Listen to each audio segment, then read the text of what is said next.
اللهم صل على سيدنا محمد يا رب صل وسلم دائما أبدا على حبيبي.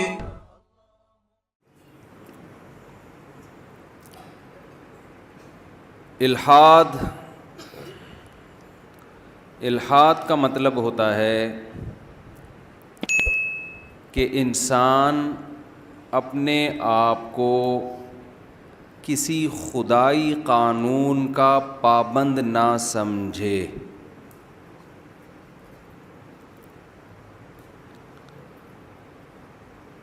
اس کے لیے اسے خدا کا انکار کرنا پڑے تو وہ انکار کرنے پہ بھی راضی ہے. خدا کو ماننا پڑے کہ میں خدا کو کریٹر کو مانتا تو ہوں، لیکن یہ بات کہ اس خدا نے اپنے بندوں کی ہدایت کے لیے کوئی قانون آسمان سے نازل کیا ہے، میں اس بات کو نہیں مانتا. اچھا، میں جب کوئی سینٹنس ادھورا چھوڑوں گا تو آپ نے اس کو کمپلیٹ کرنا ہے تاکہ مجھے یہ احساس ہو کہ آپ میرے ساتھ میرے بیان میں برابر کے شریک ہیں. دیکھیں، شریک کا لفظ آپ نے کہا نا، اچھا لگا مجھے، بہت مزہ آیا. جملہ کمپلیٹ کیا نا آپ نے، شریک کا لفظ آپ لوگوں نے بول دیا تو ایک لگا کہ بھائی بیدان ہے ماشاء اللہ. تو دنیا میں کچھ لوگ ایسے ہیں جو یہ سمجھتے ہیں کہ ہم کسی قانون اور ضابطے کے پابند نہیں. اچھا، ایک قانون ایسا ہے جس کے سب پابند ہیں، وہ ہے ملکی قانون. اس میں کوئی یہ نہیں کہتا کہ میں ملکی قانون کو نہیں مانتا. جتنے بھی لبرل لوگ ہیں، جو نام نہاد لبرل جسے ہم کہتے ہیں، آزاد خیال لوگ ہیں، ان میں کوئی بھی یہ دعویٰ نہیں کرتا کہ میں کسی ریاست کے لاء کو بھی نہیں مانتا، میں آزاد ہوں. یہ تحریک کہیں نہیں چلتی. جتنے لوگ بھی اس بات کے قائل ہے کہ انسان آزاد ہے، کہتے ہیں ملکی قوانین کا بہرحال وہ پابند ہے. وجہ کیا ہے کہ اگر کسی ریاست میں رہ کے آپ نے یہ کہہ دیا کہ میں ملکی قانون کا پابند نہیں ہوں تو ریاست کی طرف سے کوڑا برسے گا. سمجھ رہے ہیں کہ نہیں سمجھ رہے؟ ریاست چھوڑے گی نہیں. ریاست کہے گی جب تم ریاست میں رہتے ہو تو ملکی قانون کو تمہیں فالو کرنا پڑے گا. اب کوئی لبرل اٹھے اور کہے کہ میرے پاس دلائل ہیں، میں اس پہ 6 کتابیں لکھ چکا ہوں، ہیومن رائٹس اور ویمن رائٹس کے نام پہ کہ آزادی ہے، تو میں نہیں مانوں گا. میں عورت کے حق کے لیے لڑوں گا کہ عورت بھی ریاست کے قانون کی پابند نہیں ہے. تو کیا کوئی ریاست کہے گی کہ لاؤ ذرا وہ 6 کتابیں، ہم بھی آپ کی وہ 6 کتابیں پڑھیں، دیکھیں شاید اس میں کوئی مضبوط دلائل ہوں؟ کوئی ہے ایسی ریاست؟ بولو نا. وہ نہیں مانیں گے. بھائی تمہاری ایسی کی تیسی یار، تو 6 کتابیں، تو 6000 بھی لکھ دے، ملک میں رہنا ہے تو ملکی قانون کو فالو کرنا پڑے گا. جو لوگ خدائی قانون کو نہیں مانتے نا، قرآن ان کے بارے میں پتہ ہے کیا کہتا ہے؟ بل ادارک علمہم فی الآخرہ بل ہم فی شک منہا بل ہم منہا عمون. اصل بات یہ نہیں ہے کہ ان کو دلائل سے سمجھ میں نہیں آ رہا. جو ہمارے نام نہاد لبرل لوگ ہیں وہ کہتے ہیں مذہب کی پابندیوں کو نہیں مانتے. یہ کیا مذہب نے کہا یہ کھاؤ یہ نہ کھاؤ؟ بھائی کتا کھا لو اگر اس میں پروٹین ہے تو کیا خرابی ہے؟ جو لوگ مذہب کو نہیں مانتے ان کی نظر میں کتے میں اور گائے میں دم کے علاوہ کوئی فرق ہے؟ بولو نا. سائز کا فرق ہے، کتا چھوٹا ہوتا ہے، گائے بڑی ہوتی ہے، اس میں گوشت زیادہ ہے، کتے میں کم ہے. گائے کے دم ہوتی ہے لمبی لیکن اتنی خوبصورت نہیں ہوتی جتنی کتے کی ہوتی ہے, گول دم ہوتی ہے خوبصورت. یہ فرق ہے. حلال حرام کا فرق نہیں, کہتے ہیں حلال حرام کیا ہے, لیگل ہے اللیگل ہے. گورنمنٹ نے اگر پرمیشن دی ہے تو کھا لو, گورنمنٹ کہتی ہے نہیں اللیگل ہے تو نہیں کھاؤ.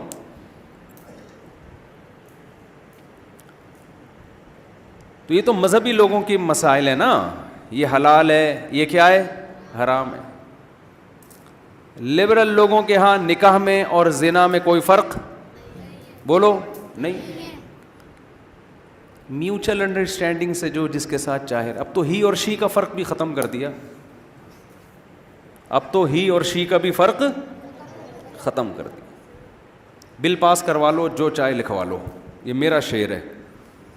بل پاس کروا لو جو چاہے لکھوا لو. پہلی دفعہ میں نے کوئی شعر کہا ہے. اپنے آپ کو ہی شو کروانا ہے تو ہی شو کروا لو, شی شو کروانا ہے تو شی شو. مذہب پابندی لگاتا ہے بھائی جو ہی ہے وہ قیامت تک ہی کا ہی رہے گا. تغییر خلق اللہ, اللہ کی تخلیق کو بدلنے کی آپ کو مذہب میں پرمیشن نہیں ہے.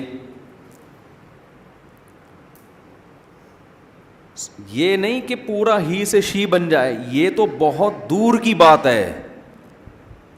جو آپ کی باڈی کے لوازمات ہیں نا, جو نیچر کا حصہ ہیں, ان میں آپ ڈینٹنگ پینٹنگ کا کام کر کے ان میں کانٹ چھانٹ نہیں کر سکتے. ہی کو شی بنا دینا تو بہت ہی بڑا جرم ہے.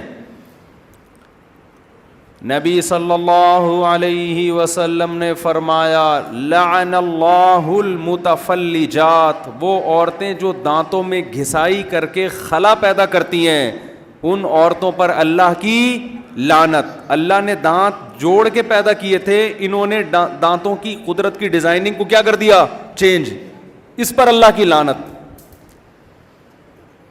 میں سمجھا پا رہا ہوں؟ تو جو مذہب آپ کے دانت اگر ملے ہوئے ہیں ان کو کھولنے کی اجازت نہیں دے رہا, وہ ہی کو شی ہونے کی اجازت دے دے گا یا شی کو ہی بننے کی اجازت دے دے گا؟ تغییر خلق اللہ. آپ کی ناک قدرتی طور پر تھوڑی موٹی ہے, آپ نے آپریشن کرا کے باریک کرا دی, اسلام میں اس کی اجازت نہیں ہے. گورے تو کراتے ہیں, پلاسٹک سرجری سے مائیکل جیکسن پورا ہی چینج ہو گیا تھا کہ نہیں ہو گیا تھا؟ جب مائیکل جیکسن پیدا ہوا کالا تھا, اندھیرے میں نظر نہیں آتا تھا. اس کی اماں تلاش کرتی تھی کدھر ہے, لائٹ جاتی, ان کے یہاں لائٹ جاتی نہیں, لیکن اگر کبھی اندھیرا ہوا تو اماں کو نظر نہیں آتا تھا. لیکن اس نے اللہ کی تخلیق کو بدلا, اتنا چٹا ہو گیا کہ دھوپ میں نظر آنا بند ہو گیا. ایسا ہوا کہ نہیں ہوا؟ ایسا چٹا ہو گیا تھا وہ. مائیکل جیکسن کے بچپن کی تصویریں دیکھو اور جب 50 سال کا تھا اس وقت کی دیکھو, آدمی کہتا ہے یہ پورا ہی چینج ہو گیا. مذہب اس کی اجازت نہیں دیتا. آج خواتین بہت زیادہ مسئلہ پوچھتی ہیں, نسل روکنے کے لیے بچہ دانی نکلوا دینا آپریشن کر کے. بھئی یہ جائز نہیں ہے, تغییر خلق اللہ ہے نا. عورت میں جو تولید کی اللہ نے صلاحیت رکھی ہے, اس صلاحیت کو جڑ سے ختم نہیں کیا جا سکتا. یہ تو جڑ سے ہی ختم, یہ تو عورت ہی, وہ جو اس میں ایک صلاحیت اللہ نے رکھی تھی وہ کیا ہو گئی, ختم. لبرل لوگ بولیں گے اس میں کیا جا رہا ہے بھائی, ان کا پرسنل معاملہ ہے, وہ بچے پیدا کرے نہ کرے, ڈاکٹر صاحب نے اگر آپریٹ کر دیا تو پرسنل ہے نا.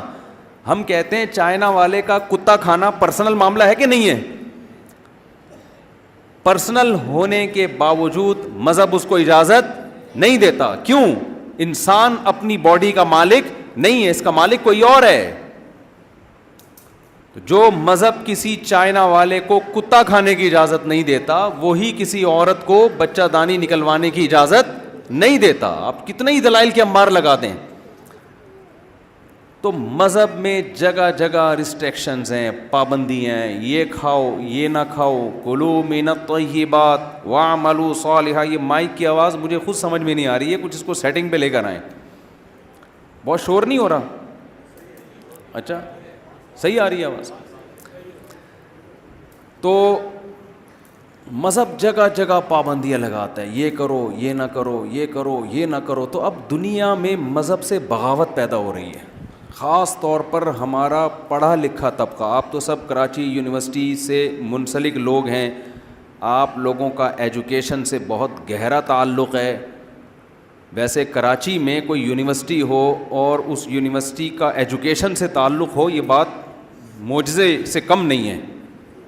لیکن مان لیتے ہیں پروفیسر حضرات تو ظاہر پڑھے لکھے ہی ہوتے ہیں، تو کراچی میں یہ بات مشکل سے مانی جاتی ہے کہ کوئی تعلیمی ادارہ ہو اور اس میں تعلیم بھی ہو، تو حیرت کی بات. سیاست تو تھی بہت، سیاسی ادارے تو یعنی تنظیمیں یونیورسٹیاں بہت ہوا کرتی تھیں. اب شاید ایجوکیشن بھی آ گئی ہو. ہمارے دور میں تو وہ ایک دھڑا وہ بنا ہوا ہے، دوسرا دھڑا وہ بنا ہوا ہے. اس تنظیم کا بندہ ادھر چلا گیا تو اس نے پھڑکا دیا، یہ ادھر چلا گیا تو اس نے پھڑکا. بہت ہم نے 90s میں یہ دیکھا ہے. خیر،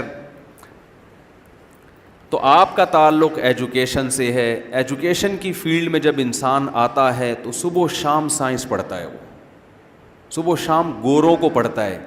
انسان کی یہ نیچر ہے، جس سے علم لیتا ہے نا اس کے نظریات سے بھی متاثر ہوتا ہے وہ. تبھی تو شریعت میں ہے کہ ٹیچر کسی ایسے کو بناؤ جس کے نظریات سے آپ متفق ہو.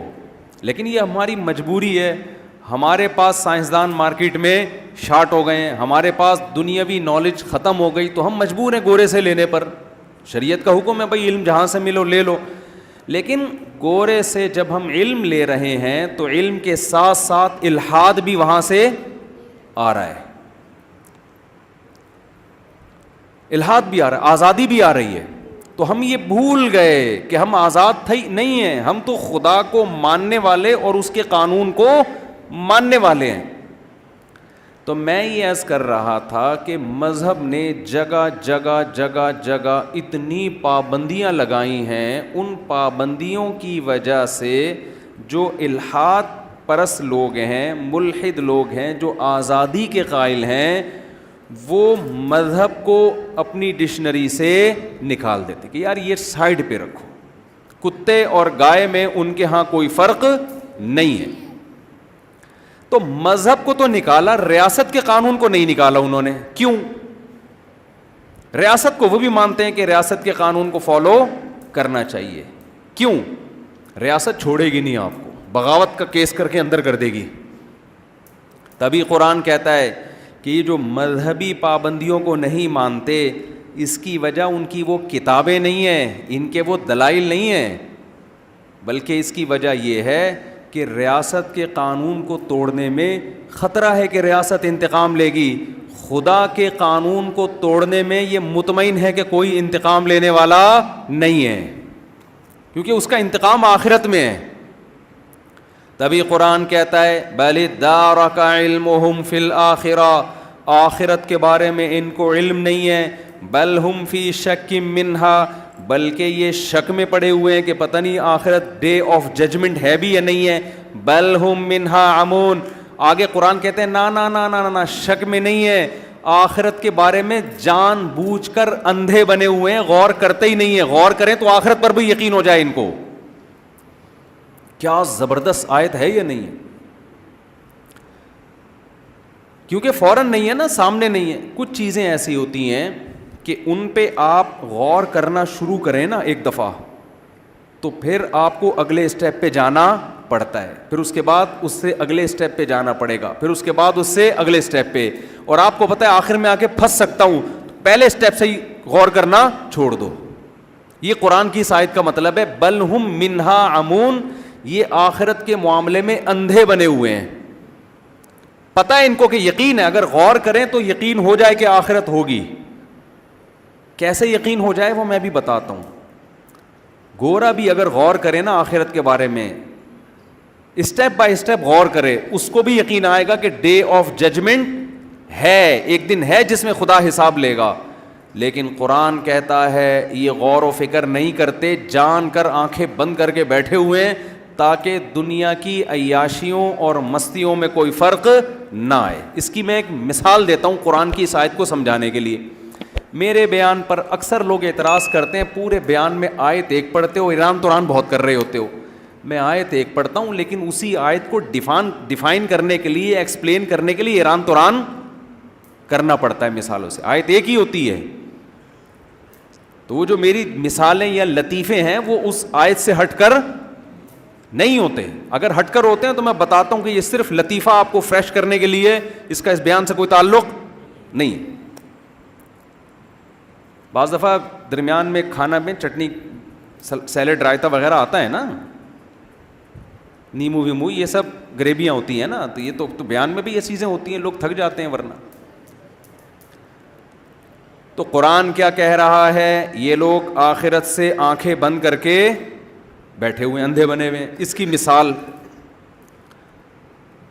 ایک لڑکے نے دیکھا کہ بھئی میرے ساتھ کے جتنے دوست ہیں یونیورسٹی جا رہے ہیں, پڑھ رہے ہیں, زبردست تیاریاں ہو رہی ہیں. پھر اس نے دیکھا اپنے بڑوں میں کہ جنہوں نے بچپن میں پڑھے لکھا وہ انجینئر بن گئے, کوئی ڈاکٹر بن گیا, کوئی سائنٹسٹ بن گیا, کوئی یہ بن گیا, کوئی وہ بن گیا, سب کے بڑے بڑے گھر بنگلے.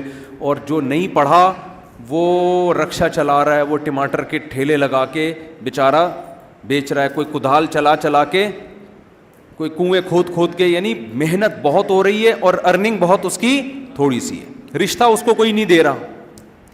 ایک نوجوان نے یہ انجام دیکھا ہے نا, نوجوان نے یہ انجام دیکھا کہ جو پڑھنے لکھنے والے ہیں وہ ترقی کر رہے ہیں, جو پڑھنے لکھنے والے نہیں ہیں ان کا انجام کیا ہو رہا ہے؟ بڑا بھیانک انجام ہو رہا ہے. اب اس کے ابا نے اس کو سمجھایا, بیٹا تو بھی پڑھ لیا کرنا, صبح اٹھ جایا کر, یونیورسٹی یا اسکول چلا جایا کر. اور ابا اس کو اس برے انجام سے ڈرا رہا ہے کہ دیکھ فلاں کا حال کیا ہوا, فلاں کا حال کیا ہوا, فلاں کا حال کیا ہوا. بچہ اگر غور کرنا شروع کرتا ہے نا کہ یار میں بھی ایسا ہو سکتا ہوں, تو اس کی کانپیں ٹانگنا شروع ہو جاتی. اب یہ ٹانگیں کانپنا اردو میں ختم ہو گیا ہے. یہ جدید جو اردو ہے اس میں کانپیں ہی ٹانگیں گی, اب ہمیشہ یاد رکھو. اب ٹانگیں کانپنا یہ نئی اردو مارکیٹ میں آئی ہے. اور یہ جو یونیورسٹی میں اگر کوئی اردو ادب کے ٹیچر بیٹھے ہوئے ہیں تو ڈکشنری سے کانپنے کا لفظ نکال کے ٹانگنا ڈال دیں اس میں اور ٹانگے کو نکال کے کانپنا کر دیں, یا کم از کم اتنا کر دیں کہ اردو میں ایک لغت اب یہ بھی ہے, ایکسنٹ ہوتا ہے نا اور لغات کا اختلاف ہوتا ہے کہ فلاں کے ہاں یہ یوں پڑھا جاتا ہے, فلاں کے ہاں یہ یوں پڑھا جاتا ہے. تو اب بچہ کیا کرتا ہے, وہ سوچتا ہے تو اس کی بھی خوف پیدا ہو جاتا ہے اس کو کہ یار یہ میرا فیوچر تو کیا ہو رہا ہے بڑا بھیانک.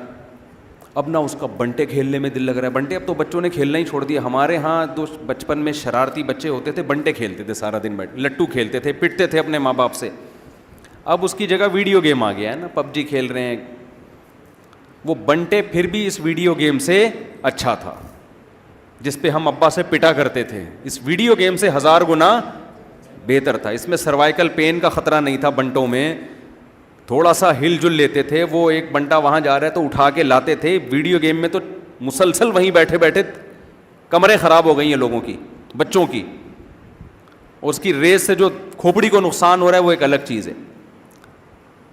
تو آپ نے کیا کیا, اب بچے کو بار بار خیال آ رہا ہے کہ یار بنٹے کھیلنے جا رہا ہوں تو یار میرا فیوچر خراب ہونے والا ہے, میں سوتا رہ گیا سارا دن, یونیورسٹی نہیں جا رہا تو میرا فیوچر خراب.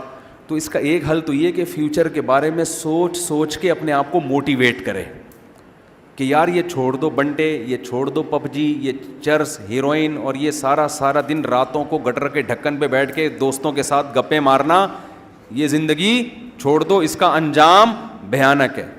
ہم بچپن میں سنا کرتے تھے اپنے والد صاحب سے اور بڑے بزرگوں سے کہ جو دوستوں میں ٹائم ضائع کرتا ہے نا, پیسہ اڑا دے سارا دوستوں میں, تو پیسہ تو جاتا ہے, اس کے بعد دوست بھی چلے جاتے ہیں. جب پیسہ ختم ہوتا ہے نا دوستوں پہ اڑا کے, تو پیسہ بھی گیا اور بالآخر وہ دوست بھی گئے.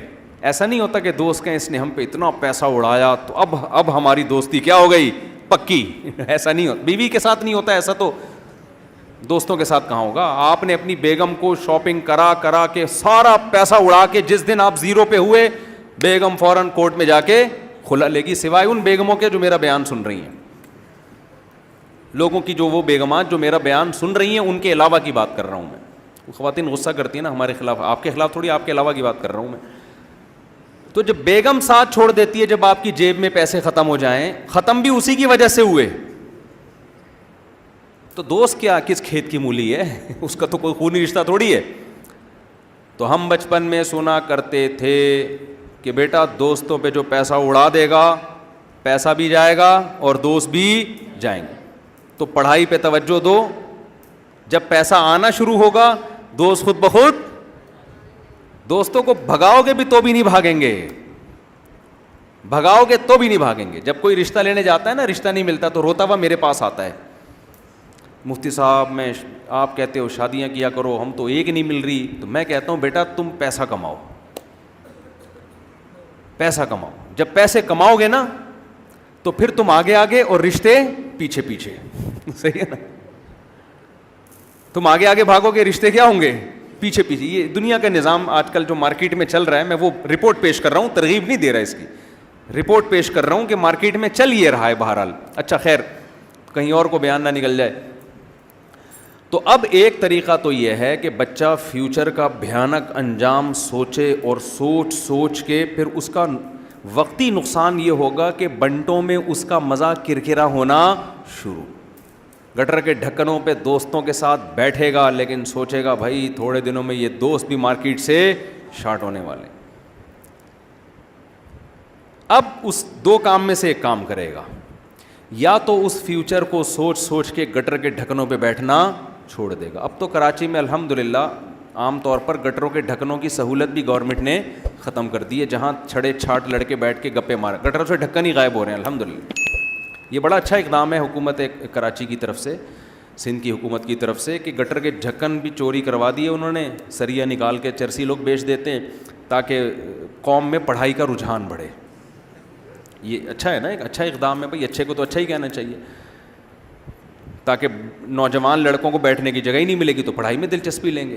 تو سندھ گورنمنٹ کے بہت سارے فضائل ہیں, کبھی انشاءاللہ اس پر ایک پورا بیان کروں گا میں کہ کتنے اچھے اچھے اقدامات کیے ہیں. تو ایک طریقہ تو یہ تھا کہ بھائی فیوچر کا سوچ کے انسان کا بچہ بن جائے. ایک طریقہ یہ ہے کہ فیوچر کو بالکل نظر انداز کر دے, تاکہ جو موجودہ مزے ہیں ان کو تو صحیح طرح سے کیش کرائے نا. بھائی یا تو ادھر ہو جائے یا ادھر ہو جائے. آپ کسی کے سامنے موت کا تذکرہ کریں نا, دو طرح کے لوگ ہیں, یا تو وہ غور سے سنیں گے, بولیں گے یار بات تو صحیح کر رہا ہے, مرنا تو ہے ایک دن, تو انسان کے بچے بن جاؤ. ایک طرح وہ ہوں گے جو کہیں گے یار اس کے علاوہ کوئی اور بات نہیں کر سکتے. ٹھیک ہے نا, کیوں خام خامے ہماری زندگی کے مزوں کو خراب کر رہے ہو, جب مرنا ہوگا مر جائیں گے, ابھی تو ہم زندہ ہیں نا, ابھی کوئی اچھی باتیں کرو, کھانے پینے کی باتیں کرو. نئی فلم آنے والی ہے, بتاؤ یار, وہ دیکھنے چلتے ہیں. میچ ابھی دوبارہ پتہ نہیں کس کس کا میچ ہونے والا ہے, وہ دیکھتے ہیں چل کے, کیا ابھی کوئی بات ہے یہ؟ تو بالکل یہی چیز کافر نے کی ہے آخرت کے ساتھ. جو ملحد اور لبرل لوگ ہیں نا, انہوں نے کس کے ساتھ کیا یہ آخرت. قرآن کہتا ہے کہ یہ غور ہی نہیں کرتے آخرت کے بارے میں, جان کر اندھے بنے ہوئے ہیں, کیونکہ ان کو پتا اگر ہم نے غور کیا تو یا تو اس نتیجے پہ پہنچیں گے کہ آخرت ہے ہی نہیں, یا اس پہ پہنچیں گے کہ آخرت ہے. اگر ہم اس پہ پہنچ گئے کہ آخرت ہے تو یہ تو سارے مزے ہمارے خراب ہو جائیں گے. پھر کتے اور گائے میں ہمیں فرق کرنا پڑے گا, زنا میں اور نکاح میں ہمیں فرق کرنا پڑے گا, بے پردگی اور پردے میں ہمیں فرق کرنا پڑے گا. تو غور نہیں کرتے, کریں تو اسی نتیجے پہ پہنچیں گے. اب سوال پیدا ہوتا ہے, قرآن اتنا ببانگ دہل ایک دعویٰ کر رہا ہے کہ کوئی بھی عقل پرست آدمی جو مذہب کو نہیں مانتا, اگر وہ عقل کا صحیح استعمال کرے تو بالآخر اسی نتیجے پہ پہنچے گا کہ آخرت بھی ہے, سزا بھی ملے گی, اور مجھے مذہب کو ماننا بھی پڑے گا. ایسی کون سی مذہب میں اتنے 2 اور 2 4 کی طرح دلائل ہیں کہ نتیجہ بالآخر یہی نکلے گا؟ ایسی کون سی ایسی چیز ہے؟ میں سمجھا پا رہا ہوں اپنی بات؟ پہلی بات تو دوبارہ اس کو واضح کریں, یہ مذہب کو فالو, ریاست کے قانون کو فالو کرتے ہیں, ریاست کے قانون کے خلاف آواز نہیں اٹھائی جاتی, کیونکہ ریاست کوڑا برسائے گی, رزلٹ نظر آ رہا ہے, پڑے گا کوڑا. اللہ کی جو ریاست ہے اس قانون کی یہ بات اس لیے نہیں کرتے, وہاں ان کو آزادی چاہیے, وہاں ہیومن رائٹس اور ویمن رائٹس کے نام پہ آزادی چاہیے. کیوں؟ کوڑا برسنے کا ان کو خوف نہیں ہے. اور کیوں خوف نہیں ہے؟ کیا ان کو یقین نہیں ہے؟ نہ نہ نہ, اس پہ غور ہی نہیں کرتے. یہ غور کریں تو وہاں بھی خوف پیدا ہو, اور وہاں بھی پھر اس آزادی کی باتیں نہ کریں جو آزادی یہ لے کے چل رہے ہیں. تو دو نظریات ہیں دنیا میں. کچھ تو ہیں کہتے ہیں ہم کسی قانون, ریاست کے قانون کے سب پابند ہیں, سمجھ رہے ہیں نا, اس کے سب کیا ہیں؟ پابند ہیں. اصل پھڈا جو مذہب کو فالو کرنے والے اور جو فالو نہیں کرتے ان کا یہ ہے کہ مذہب کو فالو کرنا ہے کہ نہیں کرنا. تو اس کے لیے ویمن رائٹس اور ہیومن رائٹس کی آواز اٹھائی جاتی ہے. ویمن رائٹس کا مطلب یہ ہے کہ مذہب نے عورت کو پر جو پابندیاں لگائی ہیں ان پابندیوں سے عورت کو آزاد کیا جائے. ہیومن رائٹس کا اصل مطلب جو تھا وہ تھا, ہمیں اس سے بحث نہیں. آج کل جو مطلب ہے نا ہیومن رائٹس کا, وہ مطلب ہے کہ انسانوں پر مذہب نے جو پابندیاں لگائی ہیں انسانوں کو ان پابندیوں سے آزاد کیا جائے. اگر آپ لوگوں کو آزاد چھوڑ دیں گے تو انسانوں سے بڑا پھر فتنہ دنیا میں کوئی نہیں ہوگا. کوئی بھی دنیا میں آزاد نہیں ہے. آپ صبح سے لے کے شام تک کلچر کے پابند ہوتے ہو, خاندانی رسومات کے پابند ہوتے ہو, ملکی قوانین کے پابند ہوتے ہو, ڈاکٹروں کے مشوروں کے پابند ہوتے ہو.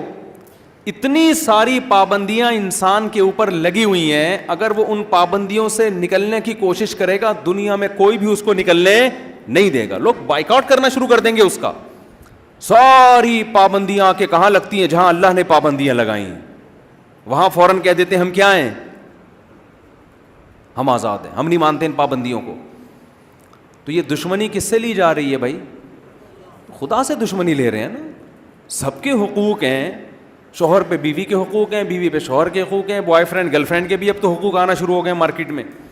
یتیموں کے حقوق ہیں, ریاست کے حقوق ہیں, انسانوں کے حقوق ہیں, عورتوں کے حقوق ہیں, بچوں کے حقوق ہیں, گدھے گھوڑے کے بھی حقوق ہیں, جانوروں کے حقوق ہیں.